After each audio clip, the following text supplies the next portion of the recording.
Shoutout po, welcome to my YouTube channel, Roselski TV.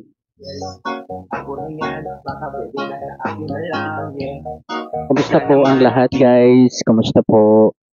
Kumusta sa mga nagdaang araw At marami na bang naka-move on sa dibo ng ating baby Binibini Beyonce. Di na pala baby guys, no? Binibini or Lady Beyonce. Yun nga lang po medyo nakakalungkot kasi maraming mga issue na lumalabas ngayon tungkol dito sa part 1 ng upload ng dibo ni Beyonce. Samot-samong naririnig natin guys, Di pa lang tayo pwedeng gumamit ng mga video ngayon kasi nga po wala pa nga 48 hours ang vlog ni Kalinga Prab. Pero pwede na po tayong mag-reaction wag lang po tayong gagamit ng video or video clip. At ang ating bibigyan lang po ng topic ngayon ay yung mga naririnig po natin na kakaiba na boasting daw ang viewers ng EDC. Kasi malaki daw agad ang views, guys. Alam nyo, masasabi ko lang hindi lang ngayon nangyari yan sa vlog sa EDC. Na 3 days, milyon na kakaagad. Alam nyo yun, natatandaan nyo pa ba yung part 18, guys? Yung part na ikinasal din sila ng elegansya. Diba? Ang dali-dali nung naging 1 million. Yung time na umamin din itong dalawa, diba? Doon sa part 71 ba yun? Ba guys, marami ng beses na ganito ang naging views ng EDC. Kasi hindi lang isa, hindi lang dalawa diba? Ganyan ba talaga ang masasabi ng mga inggit at walang masabi sa EDC? Na pag malaki na ang views, sasabihing boasting. Pambihira. Kasi nga tumatak na sa kanilang isip na laos na ang EDC. Ngayon nyo sabihin na nalalaos ang EDC. Dami talagang inggit guys. Dami talaga. Marami talagang naiinggit dito kay Kalingap Edo at Beyonce na samahan guys. Palibhasa, totoo talaga sila. At yung mga gumagawa ng mga issue na yan, wala lang masabi yan guys. Walang masabi sa EDC. Inggit kasi malapit nang mag 1 million ang part 1 ng dibo ni Beyonce. Guys, alam naman natin yan kapag boasting, guys. Kung sa primero pa lang, boasting na yan, guys, hindi ganyan ang magiging views niyan habang tumatagal. May alam ako dyan siguro yun ang boasting guys.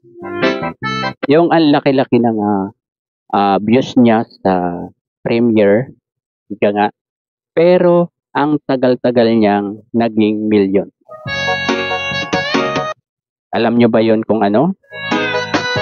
Huwag na tayong magbanggit dito guys at na lang sabihin na lang natin na inggit lang talaga ang mga nagsasabi niyan. At ayun, bago po tayo mag-start di pa po tayo nag-i-start niyan guys ay pakisuportahan po muna ang ama ng Kalingap, Kuya Val Santos Matubang, Ate Edna Vlogs at Kalingap Rap.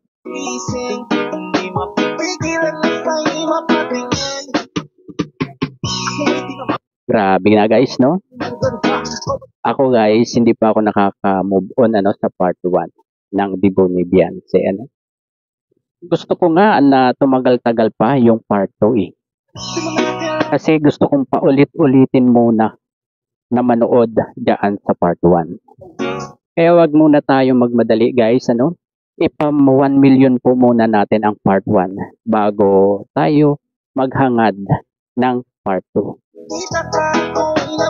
Hayaan muna tayong manawa muna sa part 1 bago tayo manood ng part 2. Kaya lang baka mamaya mag-upload na rin yan si Kalinga Prab kasi ayaw din niyang nabibitin ang mga viewers. At sana pag na-upload na yan guys ay salakayin din natin like part 1. Umabot ng halos 80k ang live viewers sa premiere ni Kalinga Prab. Guys, aasahan ko kayo dyan ha guys. Huwag na muna tayong magmadali. Ang madaliin muna natin ay maging 1 million itong part 1. Kunti na guys, 800 plus na guys. Kaya siguro bukas bukas ito 1 million na guys.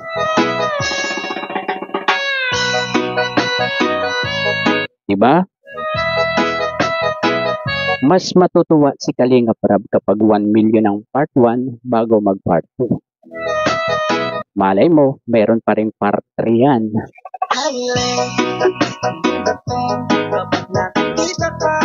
Diba guys?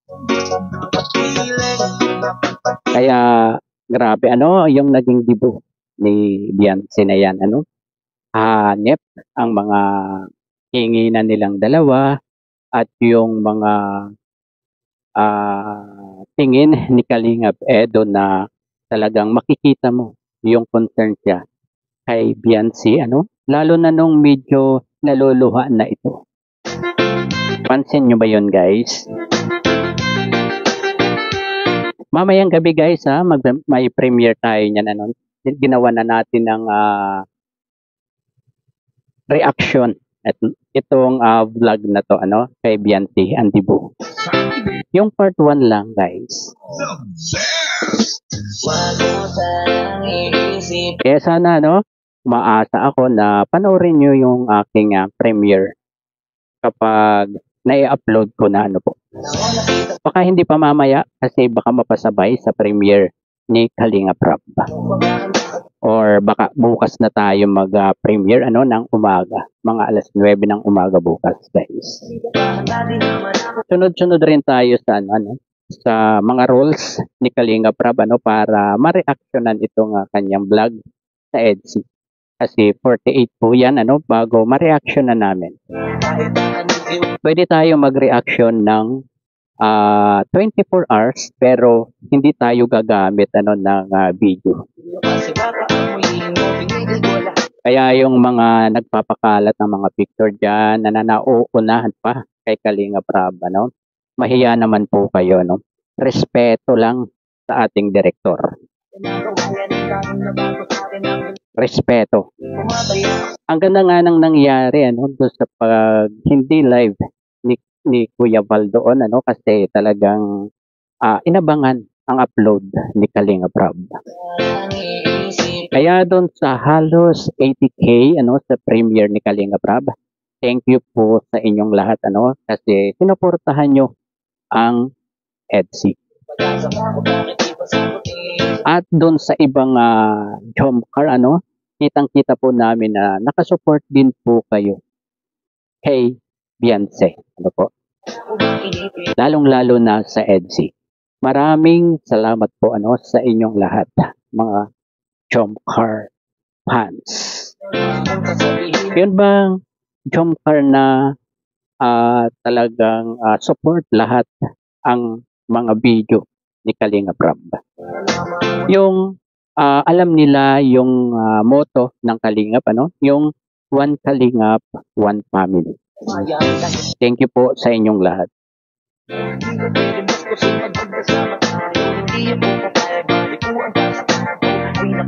Hindi Tungkol nga pala po doon ano sa sinasabi nilang boosting ano. Ako na po ang nagsasabi ano, hindi po boosting ang views ng EDC ano, yang ka-upload lang ni Kalinga Prab. Hindi po boosting yan. Hindi po boosting guys ha. Kaya mga nagsasabi dyan ano, umayos kayo. Asa ng katibayan nyo no, para sabihin yung boosting ang views. Kaya malapit ng mag 1 million. Grabe kayo ha. Saan ba naman hindi kayo maiinggit ano? In one day na mahigit 800 plus K views na. Ano pa bang masasabi ng mga bashers dyan, yung mga may issue dyan? Di boosting nga. Pambihira kayo. Grabe kayo. Kung kanino mang fans yung mga nagpapakalat na boosting ang EDC ano, ay umayos kayo. Siguro gawain nyo yan ano. Gawain nyo siguro mambost ng mga upload ano. Guys, wag mong gagawin yan ano. Masisira ang channel mo. Bawal yang boosting guys. Kaya ayun, hanggang dito na lamang po muna no ang ating vlog ngayong araw ano. At mamayang gabi or bukas guys, may premiere po ako. May reaction po ako dito sa upload ni Kalinga Prab ano, sa EDC. At antayin lang po nating maging 48 hours. Ayun, salamat po. Bye-bye. God bless po sa lahat. Peace.